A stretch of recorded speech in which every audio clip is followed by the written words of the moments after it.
नमस्कार दोस्तों, बात है 2020 की। 2020 में जब देश भर में कोरोना ने पैर पसारा हुआ था, तभी उत्तर प्रदेश की राजधानी लखनऊ के वीवीआईपी इलाके में एक ऐसी घटना घटी थी जिसने लखनऊ से लेकर दिल्ली तक तहलका मचा दिया था। मामला डबल मर्डर का था और यह मर्डर मुख्यमंत्री योगी आदित्यनाथ के ऑफिस के महज चंद कदम की दूरी पर स्थित रेलवे के एक बड़े अधिकारी के बंगले में हुआ था। मामला इतना वीआईपी था कि महज 3 से 4 घंटे के अंदर ही पुलिस ने केस को सॉल्व कर लिया था।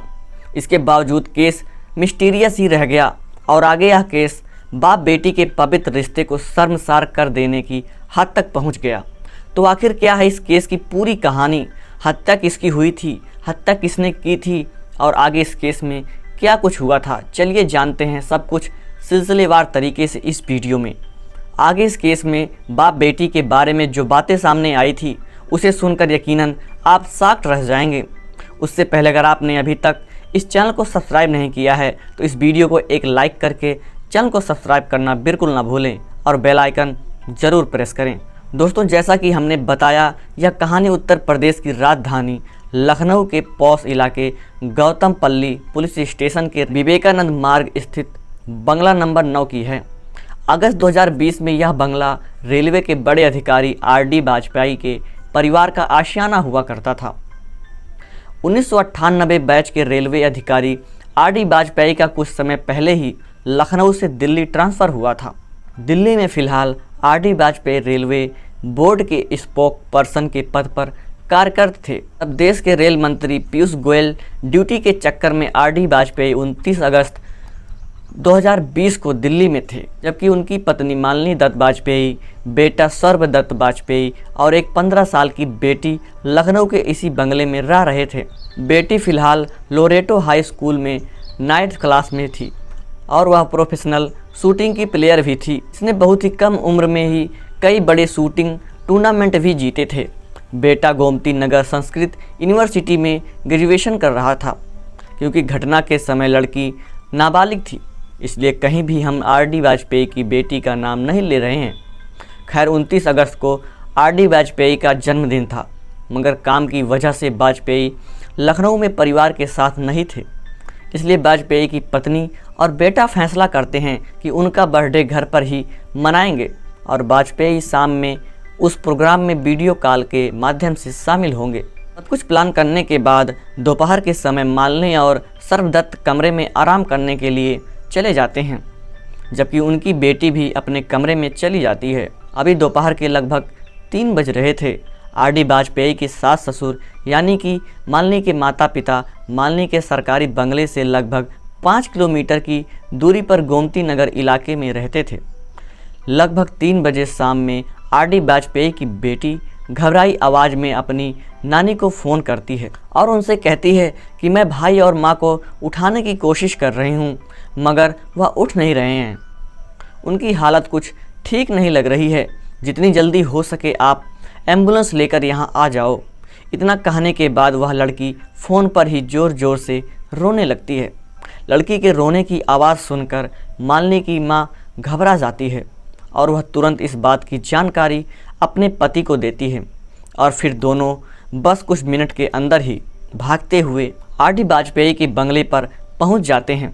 नाना नानी और परिवार के दूसरे सदस्यों को देखकर लड़की और ज़ोर से चिल्लाने लगती है और उनको एक कमरे की तरफ जाने का इशारा करती है। जब सभी कमरे में जाते हैं तो वहाँ का नज़ारा देखकर सभी के पैरों तले ज़मीन खिसक जाती है। वहाँ उन्हें नज़र आता है कि कमरे में मालिनी और उनका बेटा सर्वदत्त खून से लहूलुहान स्थिति में पड़ा हुआ था। वहाँ मौजूद लोग उन्हें जगाने की कोशिश करते हैं, मगर दोनों की ओर से कोई रिस्पॉन्स नहीं मिलता है। स्थिति की गंभीरता को देखते हुए वहाँ पर मौजूद लोग जल्द ही इमरजेंसी नंबर पर 1-2 बार फ़ोन कर देते हैं। बस चंद मिनट में एम्बुलेंस भी बंगले के बाहर पहुँच जाती है।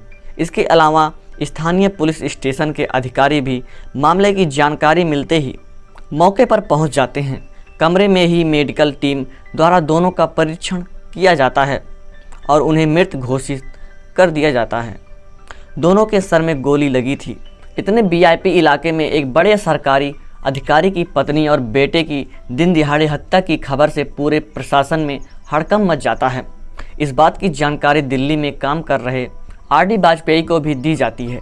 चूँकि वाजपेयी तत्कालीन रेल मंत्री पीयूष गोयल के करीबी अधिकारी के तौर पर काम कर रहे थे, इसलिए मामले की जानकारी पीयूष गोयल को भी हो जाती है। तुरंत पीयूष गोयल यूपी के मुख्यमंत्री योगी आदित्यनाथ से भी फ़ोन करके मामले की जानकारी देते हैं और उनसे मामले में तुरंत आवश्यकता कार्रवाई करने का अनुरोध करते हैं। क्योंकि अब इस मामले में दिल्ली और लखनऊ भी हो चुका था, इसलिए राज्य के आला पुलिस अधिकारी मौके पर पहुंचना शुरू हो जाते हैं। सबसे पहले डीजीपी एच.सी. अवस्थी मौके पर पहुंचते हैं और अपनी जांच शुरू कर देते हैं। घटना के समय इस घर में इन तीनों माँ, बेटे और बेटी के अलावा एक नौकर भी था। पहले शक नौकर पर जाता है कि कहीं नौकर ने तो कुछ गलत नहीं किया, मगर शुरुआती कुछ ही देर की जांच के बाद नौकर शक के दायरे से बाहर हो जाता है। अब पुलिस दूसरे एंगल से जांच करना शुरू कर देती है कि कहीं बाहर से आकर तो किसी ने इन दोनों की हत्या नहीं कर दी है, मगर जल्द ही पुलिस इस संभावना को भी खारिज कर देती है, क्योंकि जांच में कहीं से भी घर के अंदर किसी बाहरी व्यक्ति के आने की संकेत नहीं मिलते हैं। अब इस मामले में पुलिस की कोई मदद कर सकता था तो वह थी घर में मौजूद लड़की। जब पुलिस वाले इस लड़की से पूछताछ शुरू करते हैं तो वह कुछ भी बताने से इनकार कर देती है और कहती है कि जब पापा आएंगे तभी मैं उन्हें सब कुछ बताऊंगी। जिस दिन यह घटना घटी थी उस समय तक देश में कोरोना का प्रकोप बढ़ चुका था और हवाई जहाज़ का परिचालन भी बंद हो चुका था। इसलिए मामले की जानकारी मिलने के बाद आर.डी. वाजपेयी कार से ही दिल्ली से लखनऊ आ रहे थे। दोस्तों, आगे इस कहानी में क्या कुछ हुआ था हम आपको नेक्स्ट पार्ट में बताएंगे। तब तक के लिए जय हिंद, जय भारत। चैनल को सब्सक्राइब जरूर करें।